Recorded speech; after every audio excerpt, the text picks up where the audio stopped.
Merhaba arkadaşlar, kanalıma hoş geldiniz. Bugün sizlerle bu 3D gül şeklinde olan yastığı yapacağız. Yapılışı çok kolay, herkesin rahatlıkla yapabileceği bir model. Ortadan başlayıp hiç ek yeri yapmadan sıralara devam ediyoruz. Modelimiz bu şekilde oluşmuş oluyor. Bu modeli yaparken tersinden yapıyoruz.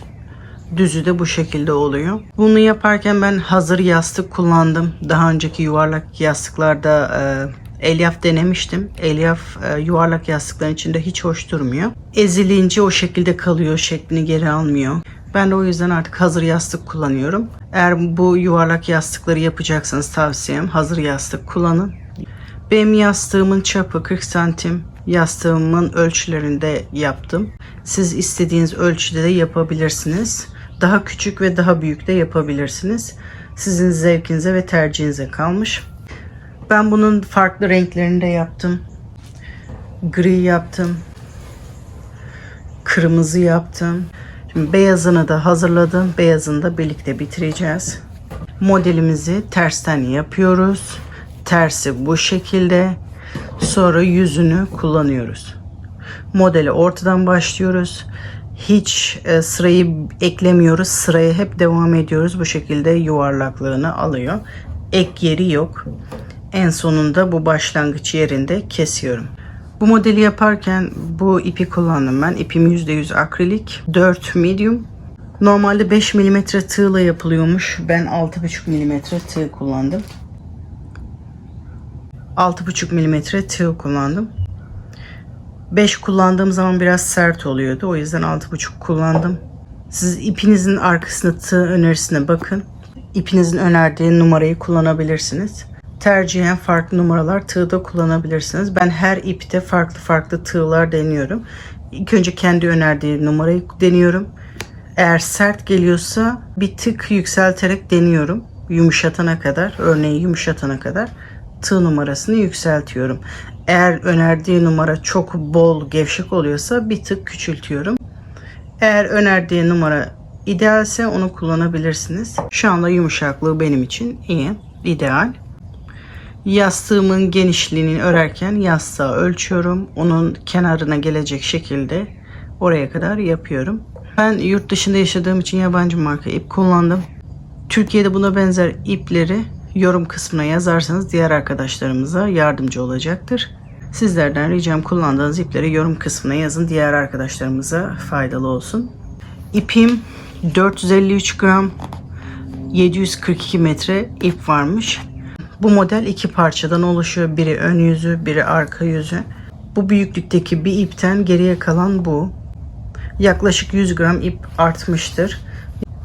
Yani bu modele 300-350 gram arasında ip gidiyor. Net ne kadar gittiğini bilmiyorum. Dediğim gibi ipi gösterdim. Kalan ip o. Yaklaşık 300-350 gram arasında ip gidiyor. Çünkü iki sıra bir sıra genişliğinde duruyor. Daha çok sıra yapıldığı için daha çok ip gidiyor. Şimdi modelimizin yapılışına geçmeden önce hala kanalıma abone değilseniz kanalıma ücretsiz abone olabilirsiniz. Videoma daha çok erişim alması için bir like ve yorum yapabilirsiniz arkadaşlar. Yapılışına geçebiliriz. Modele sihirli halka ile başlıyorum. Ben sihirli halkayı yaparken orta parmağımdan önden arkaya doğru doluyorum. Birleşim noktasından tutuyorum. Bu sardığım ipin altından tığımı geçiriyorum. Diğer ipi alıyorum. Şöyle bir ters çevirdikten sonra bir zincir atıyorum. Sihirli halkamı oluşturmuş oluyorum. Şimdi modele trabzanla başlayacağız. Bir zincir çekmiştim. 2 zincir daha çektim. Bu benim şimdi ilk trabzanım sayılıyor. Toplamda 8 trabzan yapıyorum. Bu 1 2 3 4 6 7 8 toplamda 8 trabzan yaptım. Bu ilk başlangıçta yaptığınız trabzan sayısı modeli değiştirmiyor. Benim ipim kalın olduğu için bunu 8 trabzanla başladım. İpiniz daha ince olursa bunu 10, 12, olarak değiştirebilirsiniz bu sayıyı. Ben 10-12 yapınca benimki çok marollaşma yaptığı için 8 ile başladım. Dediğim gibi eğer ipiniz ince ise bu sayıyı değiştirebilirsiniz. 10 ile başlayabilirsiniz. 12 ile başlayabilirsiniz. Bu ilk trabzan sayısı modeli değiştirmiyor. Şimdi sırayı birleştirmiyoruz. Bunu dönerek ilerleyen bir model olacak. Şimdi hep tersinden yapacağız modeli. Şimdi tığımı doladım normal trabzan yapmak için. Bu ilk zincir benim trabzanım sayılıyordu. İlk trabzanım. Bu trabzanın arkasından beri tığımı geçiriyorum. Bakın tepesine batmıyorum. Arkasından beri geçiriyorum. İpimi oradan alıyorum normal trabzan yaparmış gibi. Trabzanımı yapıyorum. Bu bir. Artık burası ikinci sıraya başlıyoruz arkadaşlar. Bu 8 trabzanı yapınca birinci sıram bitti. Şimdi ilk trabzanı yaptım. Tekrar aynı yere bir trabzan daha yapıyorum. 2 trabzan yapıyorum. Bunun büyütme şekli aynı supla gibi olacak. İkinci sırada hepsine çift. Üçüncü sırada bir tek bir çift. Dördüncü sırada iki tek bir çift. Bu şekilde devam edecek arkadaşlar.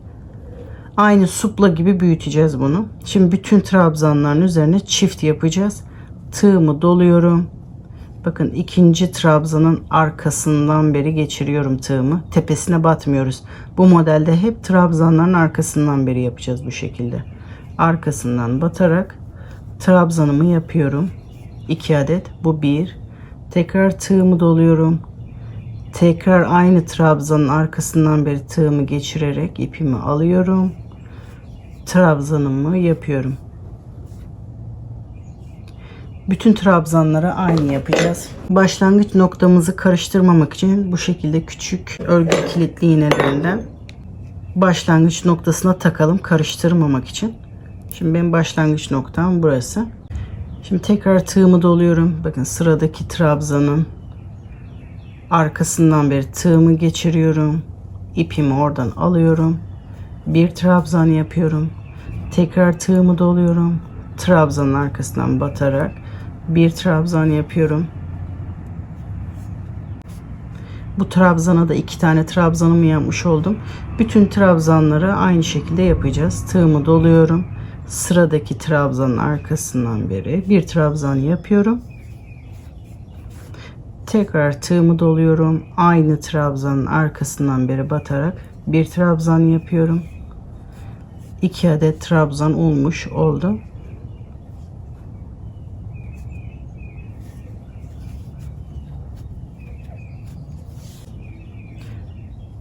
Birinciyi yaptım. İkinciyi de aynı şekilde. Bu şekilde sıra sonuna kadar o 8 trabzanın arkasından beri bu şekilde ikişer defa batıyoruz. Bu benim başlangıç ipim. Onu da dolandırıyorum. Son 2 tane kaldı. Tığımı doluyorum. Bunun arkasından beri trabzanımızı yapıyoruz.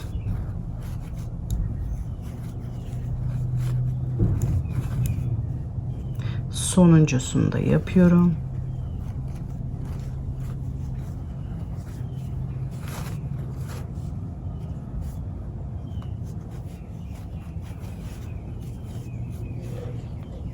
Şimdi başlangıç noktasına geldim. İşaretim burada. Şimdi sıraya tekrar devam ediyorum. Birleştirmiyoruz sırayı. Şimdi ben bu sırada bir tek bir çift yapmam lazım. İlk olarak tek olarak başlıyorum. Tığımı doladım. İlk trabzanın arkasından beri bir trabzanımı yapıyorum. Tığımı doluyorum. İkinci trabzanın arkasından beri 2 tane trabzan yapıyorum.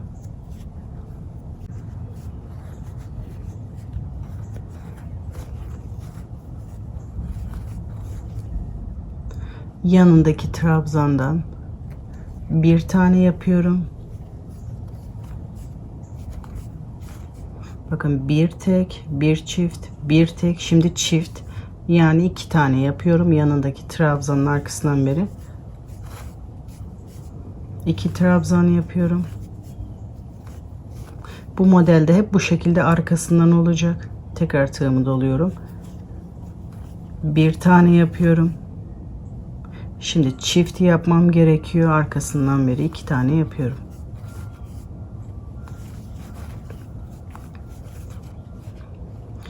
Bu şekilde sıra sonuna kadar bir tek bir çift olarak yapıyoruz. Sıra sonuna kadar dediğim bu başlangıç noktasına kadar bir tek bir çift yapalım. Birleşim noktasına kadar geldim. 2 çiftle bitti. Bir tekle başlamıştım. 2 çiftle bittim. Şimdi tekrar yeni sıraya başlıyoruz. Burası benim başlangıç noktam. Hiç ek yeri yapmıyoruz. Direkt trabzana başlıyorum. Şimdi bu sırada da 2 tek bir çift yapmam gerekiyor. Şimdi ilkini tekrar bir tane tekle başlıyorum. İlk trabzanın arkasından beri bir tane yapıyorum. İkinci trabzanın arkasından da bir tek yapıyorum. Şimdi 2 tek bir çift yapmam lazım. 2 tek yaptım. Üçüncüyü trabzanın arkasından beri 2 trabzan yapıyorum. 1 2. Şimdi 2 tane tek yapmam gerekiyor. Sıradaki trabzana giderek arkasında bir trabzan yapıyorum. Yanındaki trabzanın arkasına bir tane yapıyorum. Şimdi 2 tek oldu. Üçüncü trabzanın arkasında 2 tane trabzan yapıyorum. 1 2. Bu şekilde sıra sonuna kadar 2 tek bir çift yapıyorum. Şimdi ben 2 tekle başladığım için bir çiftle bitmesi gerekiyor. Doğru sayıda olabilmesi için bir çiftle bitmesi gerekiyor. Şimdi sıra sonuna kadar 2 tek bir çift yapalım. Şimdi sıra başlangıcına kadar geldim. Bir çiftle bittim. Benim sayım doğru geldi. 2 tekle başladığım için. Bundan sonrası hep bu şekilde olacak. Hep bir tane ekleyeceğiz. Şimdi başlayacağım sırada 3 tek bir çift. Ondan sonraki 4 tek bir çift. Ondan sonraki 5 tek bir çift. Yastığımızın genişliğine kadar bu şekilde yapıyoruz. Bütün sıralarda tek tek göstermeme gerek yok arkadaşlar. Yalnız dikkat etmemiz gereken şey aynı suplalardaki gibi yuvarlaklığını koruması için, köşeler oluşmaması için çoğaltmaları hep aynı yerde yapmayalım. Sıralarda hep yerlerini değiştirelim. Mesela burada 2 tek yapmıştım.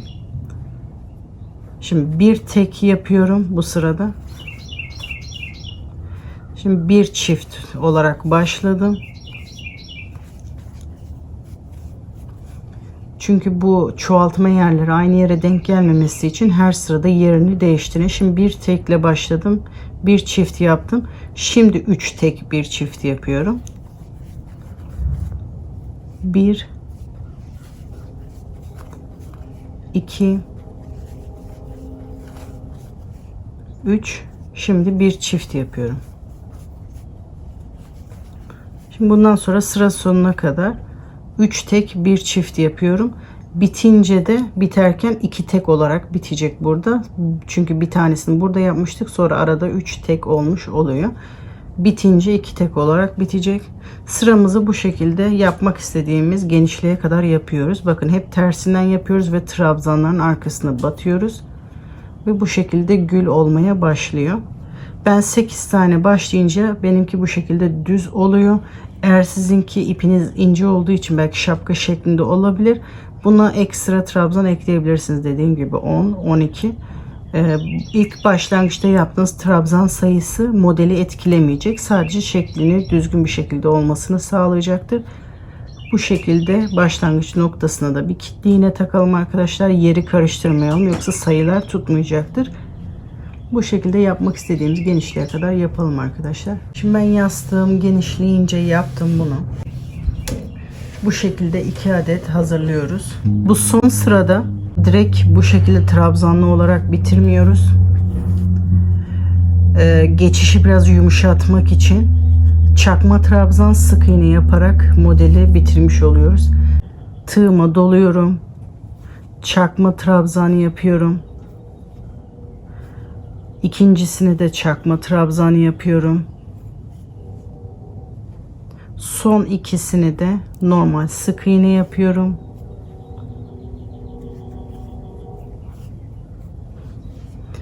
son diğer tarafta da böyle iz sürme yaparak modeli iyice yumuşatmış oluyoruz. Birden geçiş olmamış oluyor. Bakın. Böyle direkt birden kesilmiş olmuyor. Küçülerek gidiyor. Şimdi diğer parçamızı alıyoruz. Diğer parçamızın tersi bize doğru olacak. İkinci parçanın da yüzü bize doğru olacak. Yani iki parçanın tersi birbirine doğru bakacak. Yüzleri dışında olacak. Ben bunu rahat yapabilmem için şu anda ip olan parçayı aşağı doğru getiriyorum. İpi kesmiş olduğum parçayı üste getiriyorum. Bunların ek yerlerini birbirine denk getiriyorum. Sanki devamıymış gibi görünüyor. Bakın böyle yapınca sanki devamıymış gibi görünüyor. Kötü bir görüntü olmuyor. İkisinin bitmiş noktasını bir yere getiriyorum.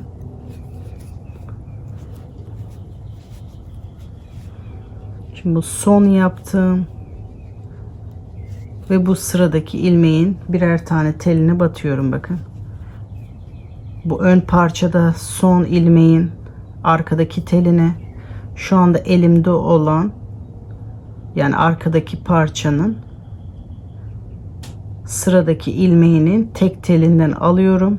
Bana doğru olan kısmından ipimi oradan geçiriyorum ve ilmeğimin arasından geçirerek iz sürme tekniği yapıyoruz. Şimdi sıradaki ilmeğin arka telinden diğer parçadaki bana doğru olan tarafındaki telinden tığımı geçiriyorum. İpimi oradan alıyorum. İlmeğin içinden geçiriyorum. Bir tel buradan. Bir tel buradan. İpimi onların içinden alıyorum. Sonra ilmeğimin içinden geçiriyorum. Sık iğne yapmıyorum. İz sürme yapıyoruz. Bir tel oradan. Bir tel buradan. İpi onun içinden alıyorum. İlmeğin içinden geçiriyorum. Bu şekilde birleştiriyoruz. Bir tel oradan, bir tel buradan. Bu şekilde yaklaşık bu kadar mesafe kalıncaya kadar yapıyorum. Yani bir yastık arasından geçecek kadar mesafe bırakana kadar bu şekilde ikisini birbirine ekliyorum. Şimdi ben bir yastık geçecek mesafede bıraktım. Yastığı içine geçiriyorum. Ondan sonra birleştirmeye devam ediyorum. Yastığımı geçirdim. Yastık içindeyken aynı şekilde birleştirmeye devam ediyorum. Bir tel oradan, bir tel buradan. Yastığı geçirdikten sonra eklemesi biraz daha zor oluyor. O yüzden o mesafeyi olabildiğince küçük bırakmaya çalışıyorum. Bir tel oradan, bir tel buradan. Yastığın sonuna kadar bu şekilde yaparak birleştiriyorum. Yastığın bütün kenarını birleştirdim. Bir zincir çektikten sonra ipimi kesiyorum. İpimi iyice sıkılaştırıyorum. Sonra biraz uzaktan tığımı batırıyorum. İpi çekiyorum. İp tersinde kalmış oluyor. Bu şekilde bitiriyoruz. Yapılışı dediğim gibi çok kolay. İstediğiniz ipi kullanabilirsiniz. Ben %100 akrilik kullandım. Battaniyelerime uyumlu olan ipi kullandım. Daha önce battaniyelerimde aynı ipi kullanmıştım. Memnun kaldığım için yastıklarımı da onunla yapıyorum. Bunu koton iple de yapabilirsiniz. Yünlü iple de yapabilirsiniz. Tercih sizin, güvendiğiniz markaları kullanabilirsiniz. Bu modeli yaparken ne kadar kalın olursa model o kadar daha güzel görünüyor. Bu modeli yaparken kalın ip kullanın. Kalın iple daha hoş görünüyor. İnce iple çok daha bu sıralar çok ince görünüyor. Eğer bu modeli yapmayı düşünüyorsanız kalın ip kullanın. Eğer ipiniz çok ince ise 2 kat daha yapabilirsiniz. Dediğim gibi kalın iple daha hoş duruyor. Modelin yapılışı bu kadar arkadaşlar. Kanalıma hala abone değilseniz kanalıma ücretsiz abone olabilirsiniz. Bu videomu beğendiyseniz beğen ve yorum yaparak sayfama destek olabilirsiniz arkadaşlar. Herkese iyi günler diliyorum.